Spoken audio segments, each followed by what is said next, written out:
এই মাইলফলকগুলোর যদি কাজ না থাকতো তাহলে সরকার এই মাইলফলকগুলো কোটি কোটি টাকা খরচ করে রাস্তায় রাস্তায় দিত না। তো এই মাইলফলকগুলো আসলে কতটা গুরুত্বপূর্ণ, কতটা দরকার, সেটা যাদের রাস্তায় বা চলাফেরার সময় এই মাইলফলকগুলো যারা খোঁজ করার পরেও পায় না, তারাই বুঝতে পারে যে এই মাইলফলকগুলো আসলে কতটা গুরুত্বপূর্ণ।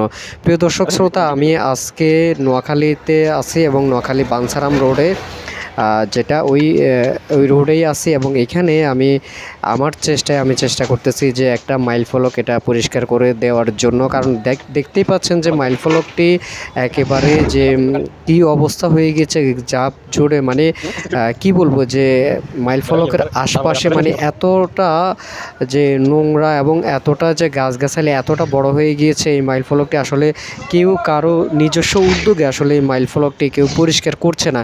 তো আমি আসলে আজকে যাওয়ার সময় মুসাফির ক্লোজারে যাওয়ার সময় হঠাৎ এখানে আমার চোখ পড়ে এবং চোখ পড়ার পরে আমি নিজেই কিন্তু আসলে মাইল ফলকটি খুঁজতেছিলাম। হঠাৎ দেখি যে একটা ঝোপের ভিতরে মানে একটা আশপাশের গাছগুলো অনেক বড় হয়ে গিয়েছে, যার কারণে এই মাইল ফলকটি আসলে দেখা যাচ্ছে না।